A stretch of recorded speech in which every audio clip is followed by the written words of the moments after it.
ঠিক আছে, তাহলে আমি কিন্তু একটা ফাইল ক্রিয়েট করলাম, এটা নতুন করে দেখানোর কিছু নাই, তাও সবার সামনে ক্রিয়েট করলাম। আজকের কাজটা হলো আমরা আজকে স্টেটমেন্ট দেখবো, পিএসপি তে কিভাবে স্টেটমেন্ট দিতে হয়। স্টেটমেন্ট গুলো হলো লজিক্যাল, অর্থাৎ আমি একটা কাজ করতে চাচ্ছি, যদি এটা করি তাহলে কি হবে, না করলে কি হবে, এমন কিছু স্টেটমেন্ট আজকে দেখাবো।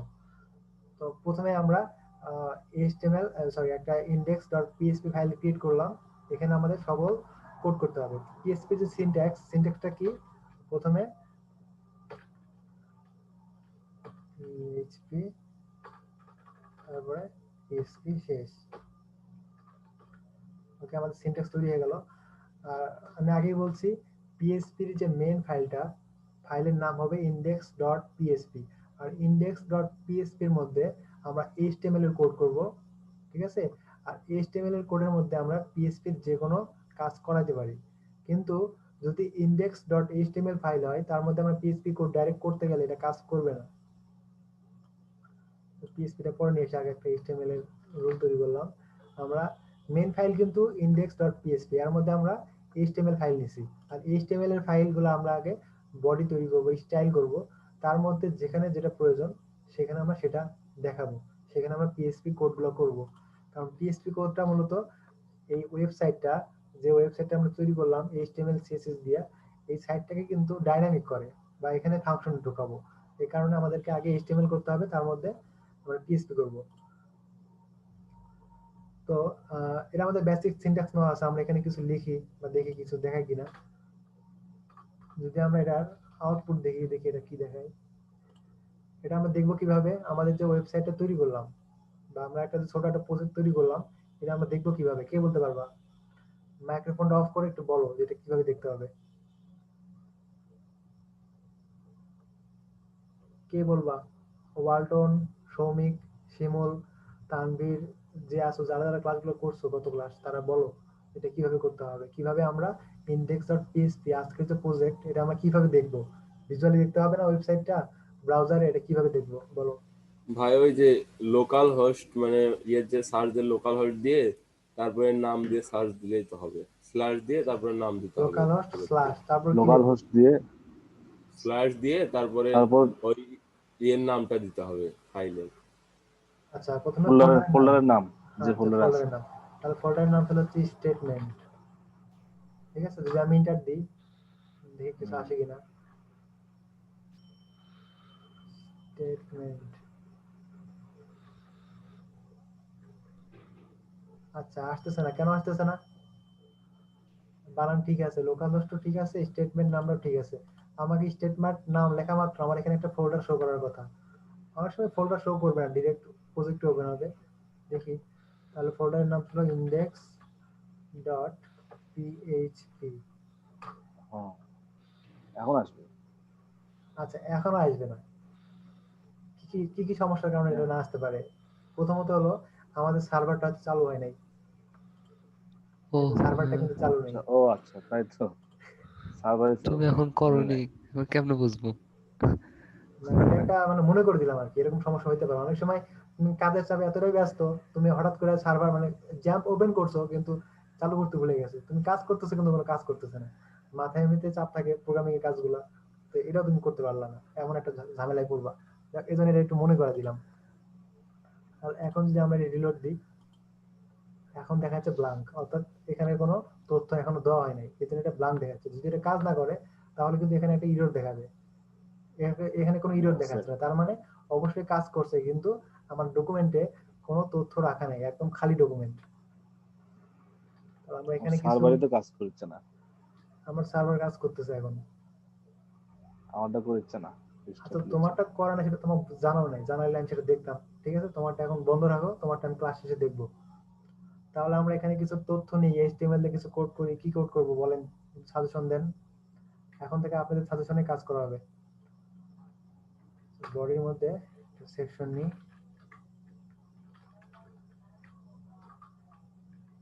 এটার নামে একটা সেকশন নিলাম, তারপর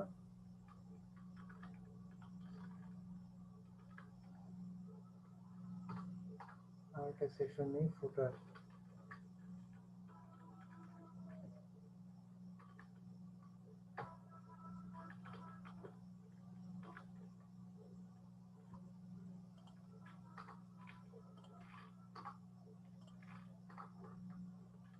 দুটো সেকশন দিলাম। এখানে আমরা প্রথমে একটা কিছু লিখি, এটার মধ্যে কিছু একটা লিখি। কি লিখবো?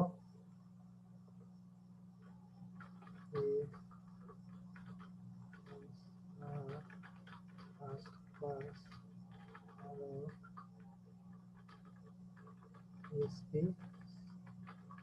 স্টেটমেন্ট, ঠিক আছে? এটা আমাদের বেসিক একটা কিছু লিখলাম। তো হেডারের মধ্যে যেটা লিখছি এটা সাথে একটু বড় করে দেখার, হয়তো বড় করে দেখালে একটু ভালো বোঝা যাবে। তবে এটা h1 এর মধ্যে নেই বা h2 এর মধ্যে নেই। h2 নিলাম,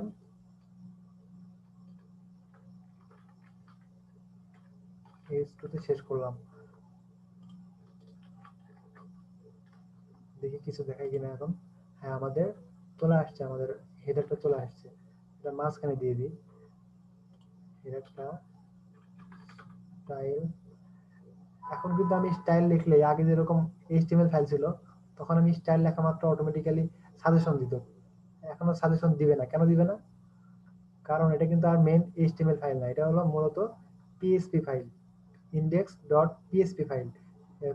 পিএইচপি ফাইলের মধ্যে এইচটিএমএল বা সিএসএস এর যে সাজেশনটা দিত এটা এখন আর দিবে না। তো স্টাইল নিলাম, স্টাইলের মধ্যে কি স্টাইল নেওয়া যায়? কালার, সরি কালার না, আমরা অ্যালাইনমেন্ট দিব। Text align, text align centre, centre মানে এটাই হবে।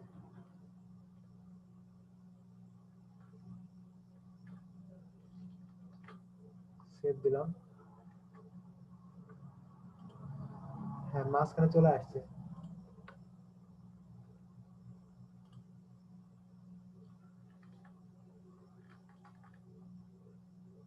হেডার অংশ ঠিক আছে। এখন এখানে একটা ট্যাগ নিই, হলো এইচআর হরিজন্টাল একটা ট্যাগ নিলাম। একটা দাগ আসবে, দাগ চলে আসছে। এর নিচে আমরা এখন কাজ করব।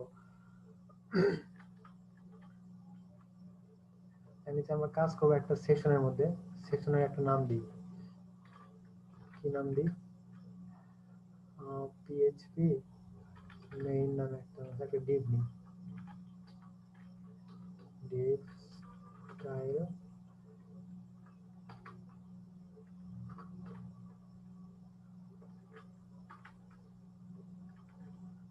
কপি করে দিই।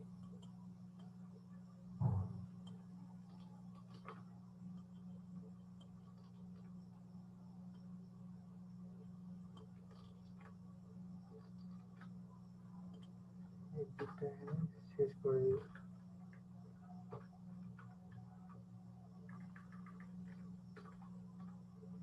ওকে, ডিভ শুরু করলাম, ডিভ শেষ করলাম। এখন এর মধ্যে আমরা পিএইচপি করব, ঠিক আছে? তো পিএইচপি আমরা এখানে করব, দেখি পিএইচপি প্রথমে পিএইচপি সিনট্যাক্স নিতে হবে। আগে পিএইচপি সিনট্যাক্স শুরু হয় কি দিয়ে?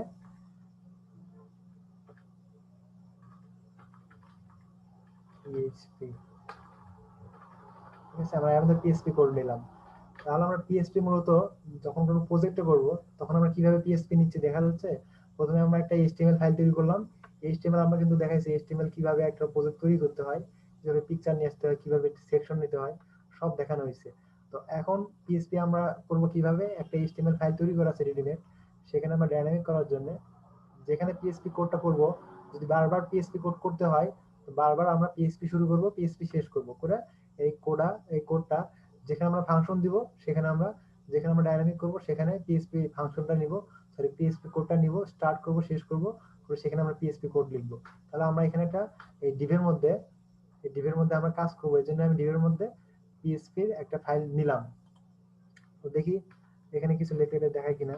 পিএইচপি তে লেখা দেখানোর জন্য কি করতে হয়? ইকো নিতে হয়। ইকোতে, ইকোর ফর্মুলা কি? এখানে হ্যালো ওয়ার্ল্ড দিলাম, তারপরে একটা সেমিকোলন। তাহলে আমাদের এটা ছিল এইচটিএমএল ফর্ম, কিন্তু আমরা পিএইচপি তে কিছু লিখলাম, দেখি হ্যাঁ দেখাইছে। তাহলে আমাদের পিএইচপি তে যে লেখাটা লিখলাম এটা আসলে ঠিক আছে। পিএইচপি শুরু করলাম, শেষ করলাম, মাঝখানে ইকো করে দেখাই দিলাম, আমাদের পিএইচপি শো করতেছে, তার মানে পিএইচপি সিনট্যাক্স ঠিক আছে। তাহলে আমরা এইভাবে পিএইচপি কাজটা করব। তো এখন আমরা এটা পিএসপি তে কি কি করবো আজকে, আজকের বিষয়টা হলো আমরা দেখবো স্টেটমেন্ট। স্টেটমেন্ট বলতে আমরা কি বুঝি? স্টেটমেন্ট স্টেটমেন্ট যেটা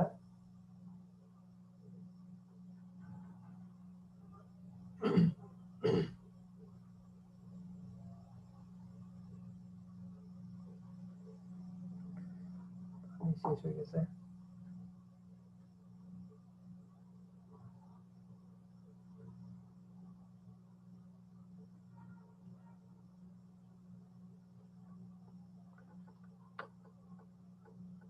আচ্ছা আমি একটু 30 সেকেন্ড সময় দিচ্ছি, আমার একটু সমস্যা হচ্ছে কল নিয়ে।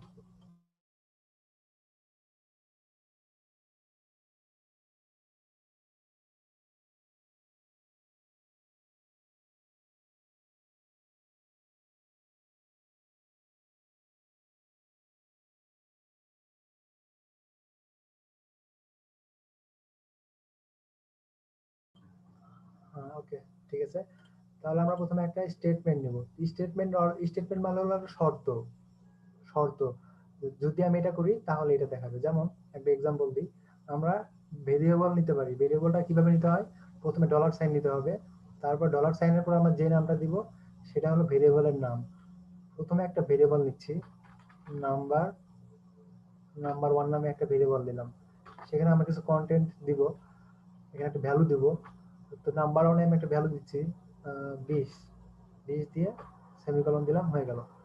তো আমরা যখন ভেরিয়েবল নিচ্ছি, এটা কিন্তু আমি গত ক্লাসে ক্লিয়ার করছি, 20 একটা ইন্টিজার টাইপ ডেটা, অর্থাৎ নাম্বার। নাম্বারের দুই পাশে কোনো কোটেশন চিহ্ন দিতে হয় না। যখনই আমরা কোনো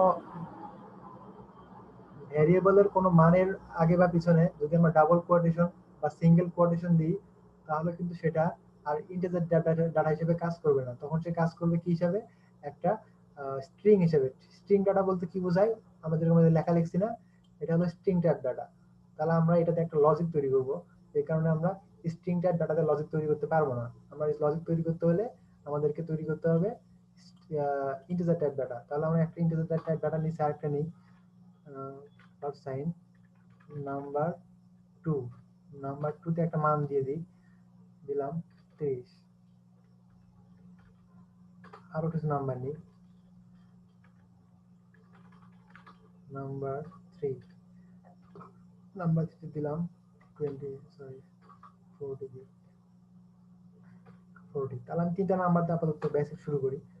বেসিক হলো আমাদের এই যে লজিকটা তৈরি করলাম, এখন আমরা আমরা একটা ভেরিয়েবল নিলাম। এই ভেরিয়েবলের যে মানগুলো আছে, মূলত মানগুলোকেই তো লজিক্যালি তৈরি করতে হয়। এই নাম্বারের চেয়ে ছোট নাকি এই নাম্বারের চেয়ে বড়, আমরা এইভাবে লজিক তৈরি করি। তো পিএইচপি বিল্ট ইন ফাংশন একটা লজিক দেখি আমরা। If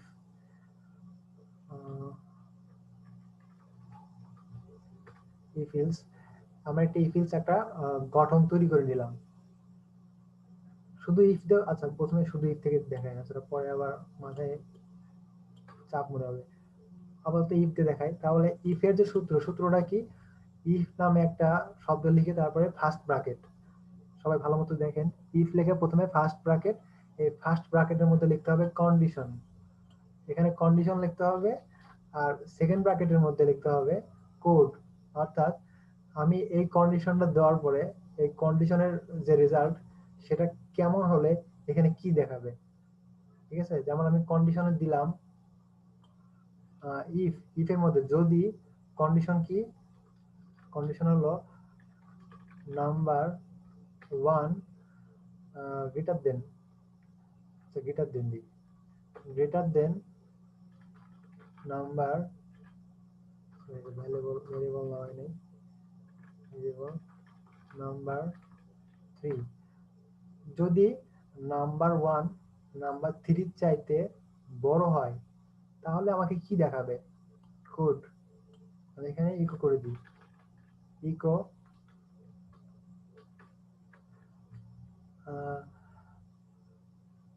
number 1। এখানে আমরা কি দেখতেছি? ভেরিয়েবলে কিন্তু আমরা নাম্বার 1 ছোট মান নিয়েছি, অবশ্যই নাম্বার 1 এর চাইতে নাম্বার 3 বড়। কিন্তু আমি লজিক কি দিছি? এখানে লজিক দিছিলাম নাম্বার 1 এর চাইতে নাম্বার 1 নাম্বার 3 এর চাইতে বড়। তাহলে অবশ্যই এখানে তথ্যটা ভুল আছে। তাহলে যদি এই তথ্যটা এমন হয়, অর্থাৎ যদি তথ্যটা এমন হয় নাম্বার 3 চাইতে নাম্বার 1 বড়, তাহলে কি দেখাবে? তাহলে দেখাবে ফলস, কারণ আসলে এটা না। অথবা আমরা দেখাই দিতে পারি দিস কোড ইজ রং। ঠিক আছে, যদি আমরা এই অ্যান্সার দেখি কি দেখাই। আচ্ছা, এখানে একটা ইরর দেখাচ্ছে। এই ইররটা কি? Syntax error. ইরর অনেক ধরনের ইরর আছে, তার মধ্যে এটা হলো সিনট্যাক্স ইরর। অর্থাৎ সিনট্যাক্স মানে হলো যে নিয়ম। নিয়মটা কি? আনএক্সপেক্টেড এই সেকেন্ড ব্র্যাকেট চিহ্নটা আমাদেরকে ভুল ধরছে। আর এই ভুলটা আছে কয় নাম্বার লাইনে? 20 নাম্বার লাইনে। ইরর থেকে ভয় পাওয়ার কিছু নাই। ইরর দেখলে পারে ইররে সব তথ্য দেওয়া থাকে, এটা কোন ধরনের ইরর, কি কারণে এটা কাজ করতেছে না। আমরা 20 নাম্বার লাইনটা দেখি কি সমস্যা। 20 নাম্বার লাইনে এই তো এখানে 20 নাম্বার লাইনে ইরর ধরছে। আমাদের ফর্মুলা ঠিক আছে, কিন্তু ইকো ইকো একটা কমান্ড। আর আমি আগে বলছি প্রত্যেকটা ল্যাঙ্গুয়েজে প্রত্যেকটা কমান্ডের পরে একটা করে কি চিহ্ন দিতে হয়? একটা সেমিকোলন চিহ্ন দিতে হয়। আমি সেমিকোলন চিহ্নটা না দেওয়ার কারণে হয়তো ভুলটা ধরছে। এখন দেখি, হ্যাঁ এখন কিন্তু চলে আসছে, এখন কাজ করতেছে, ইরর আর দেখাচ্ছে না। আচ্ছা, ইকো কিছুই দেখাচ্ছে না।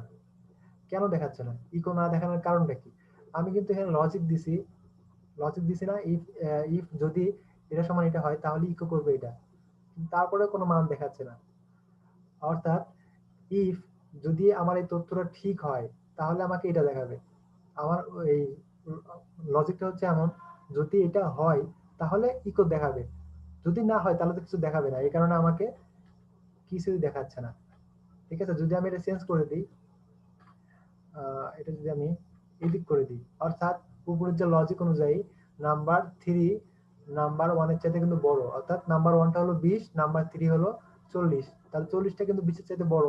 আমাদের লজিক এখন ঠিক আছে না? তাহলে ইফ যদি নাম্বার 1 এর চাইতে নাম্বার 3 বড় হয় তাহলে কি হবে? ইকো দিস কোড ইজ, আচ্ছা আমি এখানে নামটা চেঞ্জ করে দিই, রাইট। ঠিক আছে, তাহলে আমরা এটা এখন রিলোড দিই, দেখি কি দেখায়। হ্যাঁ, দিস কোড ইজ রাইট, অর্থাৎ কোডটা ঠিক আছে। তাহলে যদি আমাদের, আমি এখানে শর্ত দিছি এরকম, যদি এটা হয় তাহলে এটা দেখাবে, যদি না হয় তাহলে তো আমি কোনো কমান্ড দিই নাই, তাহলে সে কি কোনো কমান্ডে কাজ করবে? কম্পিউটারের প্রোগ্রামটা হলো আমার নিজের তৈরি করা, আমি যেভাবে তাকে কমান্ড করব সে ঠিক সেভাবে কাজ করবে। আমি যদি এটা হয় তাহলে এটা কাজ করবে, যদি না হয় তাহলে কি? তখন আমি সূত্রটা একটু বড় করব। বড় বলতে, যদি এটা হয় তাহলে এটা, তাহলে এলস এলস যদি না হয় তাহলে কি হবে?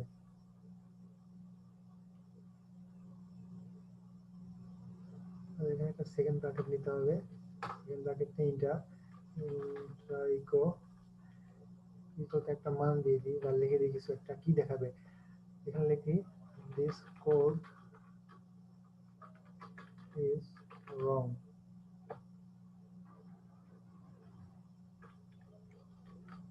তাহলে আমি একটা এখানে কন্ডিশন বসাই দিলাম। কন্ডিশনটা কি?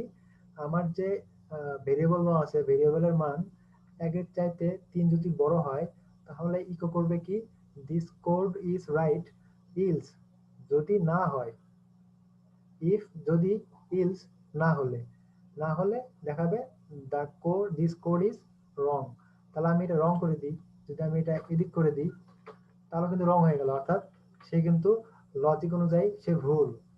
তাহলে যদি এটা ঠিক হয়, যদি এটা হয় তাহলে দেখাবে দিস কোড ইজ রাইট, যদি না হয় তাহলে দিস কোড ইজ রং। দেখি আমরা সেভ দিলাম, রিলোড দিই, আমাদের আউটপুট কি দেখাচ্ছে?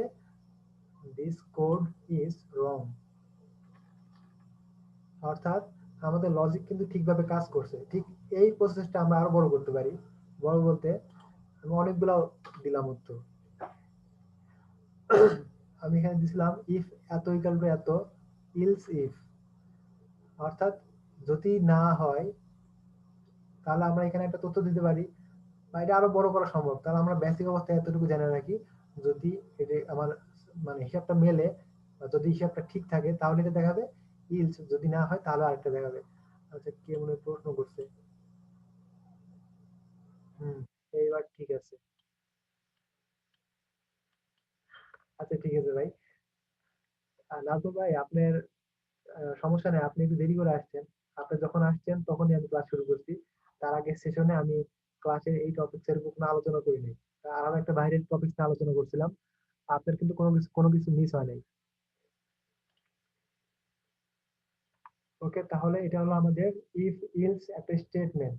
আমরা ইফ ইলস এর মাধ্যমে আমরা যে কোনো শর্ত এখানে বসে দিতে পারি। এখানে শুধুমাত্র ছোট বড়ই না, এটা হলো কম্পারিজন। এখানে আমি অনেক কিছু কম্পেয়ার করতে পারি।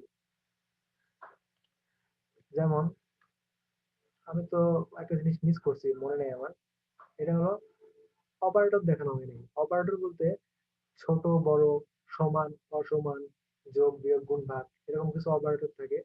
অপারেটর গুলো দেখানো হয় নাই। আচ্ছা, আজকে তাহলে অপারেটরটা দেখাই দিব।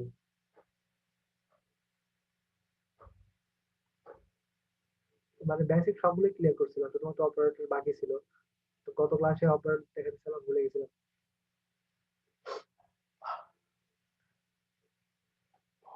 শ্বাসকষ্ট মনে হয় বেড়ে গেল একদম কলের রোদে।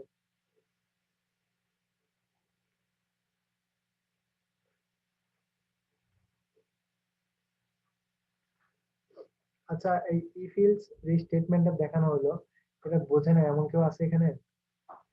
এতটুকু বেসিক বোঝেন না এমন কেউ আছেন? আমাদের এইসব লুপ তৈরি করতে হবে, এইসব স্টেটমেন্ট বারবার তৈরি করা লাগতে পারে, বারবার প্রয়োজন পড়তে পারে। তো এই প্রয়োজনের জন্য এটা এটা লাগবে, এটা মিনিমাম রিকোয়ারমেন্ট, এটা লাগবে, বেসিক জানতে হবে। তো কারো যদি সমস্যা থাকে এটা বুঝতে, কোনো অংশ বোঝেন নাই, তাহলে ডিরেক্ট প্রশ্ন করেন, আমি এটা আবার বুঝাই দিব, কোনো সমস্যা নেই। সবাই এখানে শিখতে আসছে, ছোট বড় এখানে কোনো বিষয় না, সবাই লজ্জা শরমের কোনো বিষয় নেই। না বুঝলে সরাসরি প্রশ্ন করে, যেটা বুঝি নাই, এটা কেমনে বললেন। একদম সিম্পল একটা লজিক।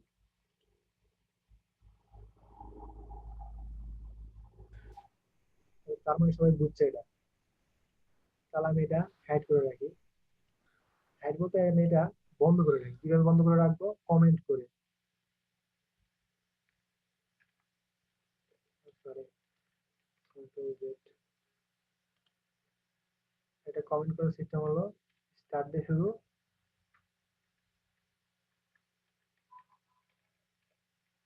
এখান থেকে শেষ করে দিই স্টার এই চিহ্ন।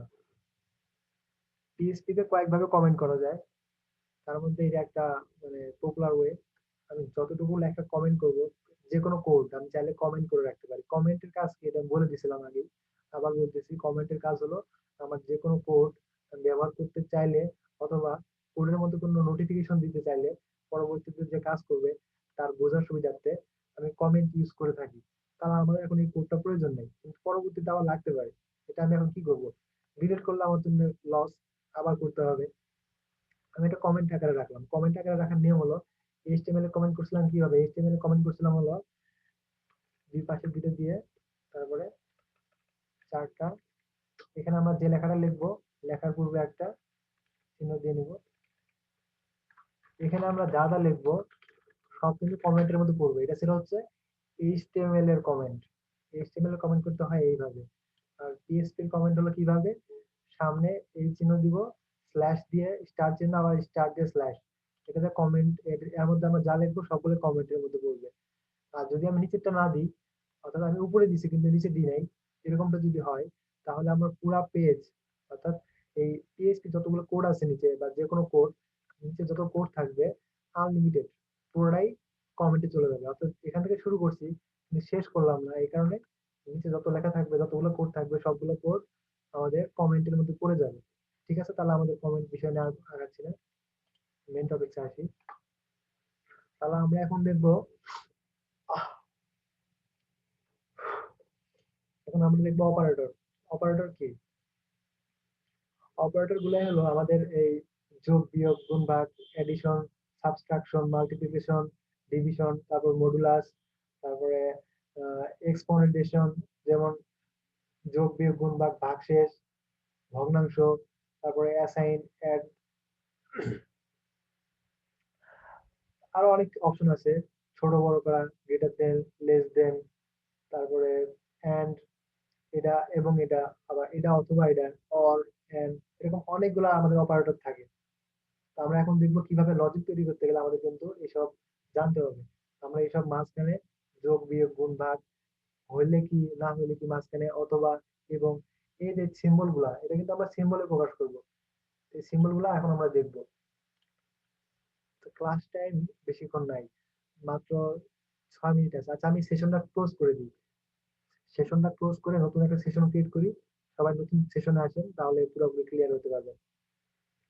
কারণ এই সেশন শুরু করার পরে আবার যদি বন্ধ হয়ে যায়, মনোযোগটা নষ্ট হয়ে যায়।